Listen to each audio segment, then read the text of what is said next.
내기가 쉽지 않다. 이렇게 이제 변명하고 있는 것인데 그 부분에 대해서는 혹시 뭐 그 정확한 얘기를 들어보셨습니까? 제가 피해자 이 씨로부터 들은 바에 의하면 자유로운 분위기가 아니었다. 네. 계속 협박을 받았다고. 그러니까 뭐 본인이 주눅이 들어있는 그런 상태고 겁을 먹고 있었다 이거죠. 상당히 그 위협을 받고 있는 상황이었기 때문에 정상적 예. 대응을 할 수가 없었던 것이다 이 말씀이죠. 예. 그런데 그럼에도 불구하고 이게 워낙 시간이 많이 지났기 때문에 현실적으로 특수 강간으로 다시 지금 처벌하기가 쉽지 않다는 게 법조계 안팎의 그 얘기거든요. 근데 그 기본 팩트는 어디 도망가거나 멸실되질 않습니다. 그러니까 모든 범죄에 동영상이 필요합니까? 동영상이 흠이하다. 그러면 그는 이제 보조 증거가 될 수 있는데 보조 증거가 불확실하면 다른 주 증거들이 지금 넘쳐나고 있는데 따라서 그곳에서 있었던 동영상이 흠이하니까 이 혐의를 인정할 수 있겠느냐. 오래되고 그런 관념을 갖고 있는데 그건 잘못된 관념이라고 생각합니다. 네. 자, 오늘 인터뷰 고맙습니다. 감사합니다. 김학의 성범죄 의혹 사건의 피해자 변호를 맡고 계신 이 박찬종 변호사였습니다. 한편으로는 이 사건들의 정치권까지 나서서 오히려 본질을 흐리는 거 아니냐 이런 지적도 나오는 상황인데 어떻게 보십니까? 우선 뭐 이 수사가 진상 규명 차원에서 이루어져야 한다는 원칙에 대해서야 뭐 누가 반대하겠습니까만은 굳이 그 대통령이 직접 나서서 이렇게 수사 지휘권을 행사하듯이 말씀하시는 것이 적절했는가 하는 거에 대해서는 거듭 얘기하고 싶고 또 더 중요한 것 중에 하나는 저희가 이번 적어도 버닝썬 사건에 관해서는 하나는 그런 벌어지고 있는 여러 가지 그 이 사회 병리 현상에 가까운 이 문제점 또 하나는 그 비호 세력으로서의 어떤 그 권력 유착 의혹인데 그 윤총경이라는 분에 대해서 물론 수사를 하고 있겠지만 이슈에서는 지금 증발해버렸어요, 솔직히. 그 사람이 청와대까지 갔고 경찰의 인사 담당관으로서 과연 어떻게 이 사람들이 뒤를 봐줬을까 하는 유착 의혹을 밝히려면 이 사람을 둘러싼 주변의 금융계좌, 그다음에 돈 거래 추적을 해야 되거든요. 쉽지 않을 거예요. 현금이 했더라도 현금으로 했을 테니까. 근데 지금 김학의 사건에 이제 와서 그때 조사를 안 한 금융계좌 추적하고 이제 뇌물 사건으로 이거를 다루겠다고 사실 그쪽이 훨씬 더 가능성이 높거든요. 그래서 요번에도 그런 초점을 흐리는 정치 공방이 되면 다 초점이 흐려집니다. 물타기에 매몰되지 말고 그 부분도 정확히 조사해서 말하자면 성역 없이 수사해서 밝히는 것이 매우 중요하다. 그러니까 대통령이 이제 여기에 대해서 한 말씀하신 건 굉장히 중요하다고 봐요. 왜냐하면 대통령은 사실 여당을 대표하는 것도 아니고 야당을 대표하는 것도 아니고 전 국민을 대표하는 분이잖아요. 그런 부분이 하나 이제 사회적인 가치관의 변화를 촉구한다는 의미에서 그건 적절했다고 보고. 자꾸 대통령이 나서고 뭐 저 여당이 나서서 이걸 공격하고 뭐 황교안 논란이 마치 사안의 지금 본질인 것처럼 그건 나중에 밝혀지겠죠. 외압이 있었으면. 그러니까 저는 이 얘기를 하고 싶어요. 이제 더 이상 정치권은 여기 관여하지 마라. 검찰 수사 끝날 때까지. 그리고 자기네 얘기 나올 때는 수사 결과 나올 때 기다리라 그러고 맨 그 야당과 관계되는 거 할 때는 먼저 정치적 공세부터 하고 그거는 곤란하다. 이 얘기를 하고 싶은 거예요. 이번 사건 자체가 재수사가 들어간 게 청와대 청원이 있었고 대통령이 응답한 것에서부터 시작된 거잖아요. 그걸 안 했으면 아니 대통령이 안 해도 할 수 있었어요. 왜 대통령이 그대 그 말로는 얘기하고 싶어요.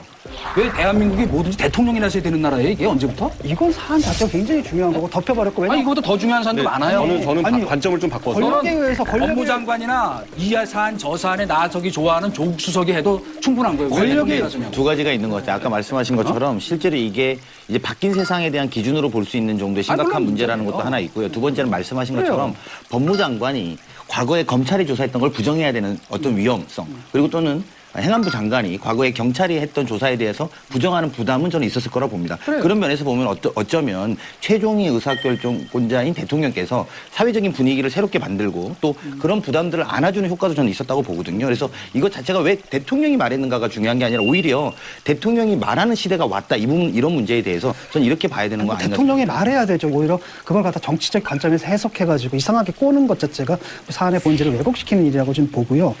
박영선 장관 같은 경우는 좀 약간 물론 이제 본인이 직접 얘기한 건 아니지만은 그런 논란이 될 소지는 있는 거죠. 굳이 그 사건에서 법사위원장으로서 일을 좀 제대로 못한 것 같다 이런 생각 안 듭니까? 제가 김학의 차관이 임명되기 며칠 전에 제가 황교안 법무부 장관을 따로 뵙자고 해서 황교안 법무장관님께 황교안 법무부 장관 앞에서 제가 동영상을 봤는데 몹시 심각하기 때문에 그 야당 대표 아닙니까? 그분의 이름을 굳이 거론할 필요가 있었는가? 본인의 인사청문회에서. 조금 좀 다른 맥락에서 얘기가 됐으면 좋지 않았을까라는 느낌이 있는 거고. 물론 이제 시작은 이용주 의원의 질문에 그렇죠. 답에서 나온 거긴 하지만 그러니까 두 번째로는 이제 그 나경원 그 원내대표 같은 경우인데 이분 같은 경우에는 김학의 재수사 결정을 반발을 했거든요. 김학의 사건에 관련해서 재수사를 권고했습니다. 사실상 박상도 의원의 입을 막기 위한 공수처를 밀어붙이기 위한 인사청문회를 덮고 하노이 회담 결렬 등의 이것은 일타 사피를 노린다 이렇게 보입니다. 그게 이제 아마도 황교안 대표가 거론됐기 때문에 그렇게 반발하는 것 같은데 아무리 그렇다 하더라도 여성의 인권이 더 중요하지 자기 대표의 그거보다는. 대표가 또 중요하죠. 본인- 본인한테는. 아니 뭐 그걸. 그러니까 저분한테 도대체 여성의 인권이다라는 것이 갖는 비중이 저거밖에 안 되는가? 응? 대표님 아니보다도 못했던가? 이런 자괴감을 갖게 만들더라고요.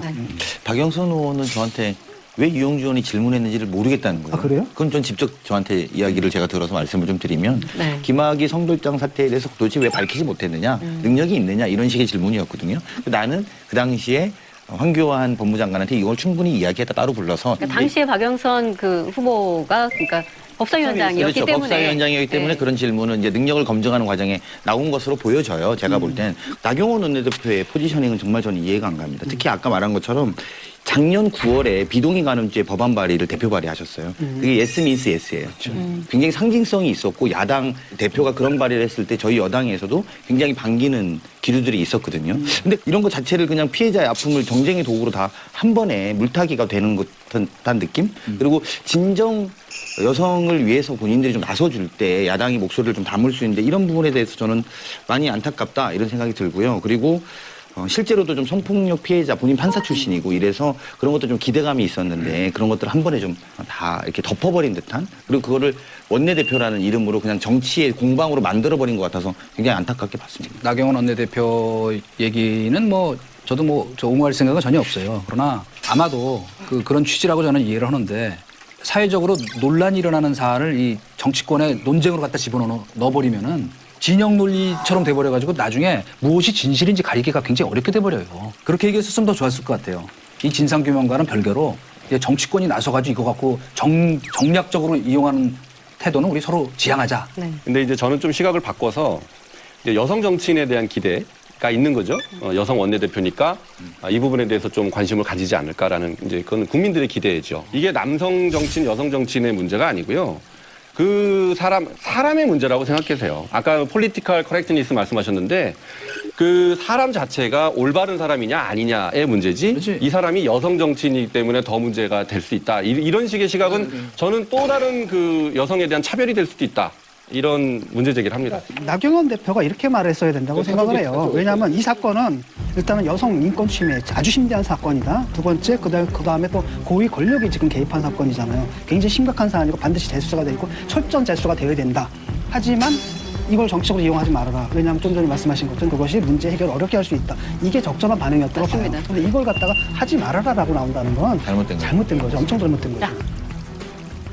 지난 한 주 부동산 문제가 핫 이슈로 급부상했습니다. 그것도 경제면이 아닌 정치면이라는 점에서 좀 더 씁쓸한데요. 이 논란의 기폭제가 된 김의겸 전 청와대 대변인이 스스로 물러났지만 불법 투기 의혹으로 고발을 당하면서 검찰이 수사에 착수를 했죠. 예, 정부 공직자윤리위원회가 있는데 여기서 이제 공개를 했습니다. 공직자 재산신고 내역을.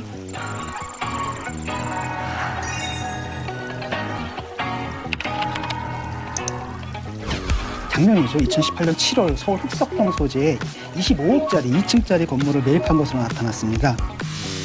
근데 거기가 또 흑석 뉴타운 9구역이라 그래요. 이른바 노른자 지역이라고 합니다.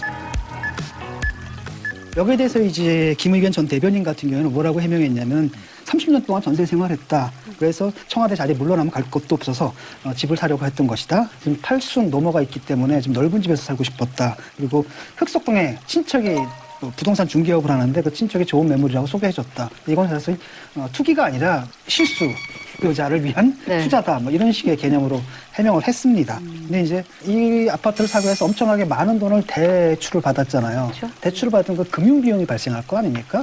금융비용이 이게 보통 사람들이 감당하기 힘든 수준의 금융비용이 발생해요. 그럼에도 불구하고 대출을 받아 이걸 샀다라는 것은 거기서 엄청난 시세 차익을 노린 거라고 할 수밖에 없잖아요. 그리고 그런 이야기도 있지 않았습니까? 그러니까 자신은 몰랐고 근데 그거 말이 안 되죠. 아내가 아니 그 말은 알아서 저는 하는데 했다. 그게 이제 그게 모르고 그 집안 사람이 모르고 칠 걸릴 수 있는 일이 아니죠. 사건이 아니라는 거죠. 사고가 아니라는 거죠. 이 또 동작구 요 흑석동도 제 지역구죠. 그래서 이 가봤어요. 요 위치, 요 건물 위치는 원래 이제 잘 아는 곳이고 그쯤에서 한번 거기 밥 먹으러 가봤었어요. 근데 그 동네 사람들이 그러더라고요. 저 청와대 대변이 아니라 흑석동 대변인.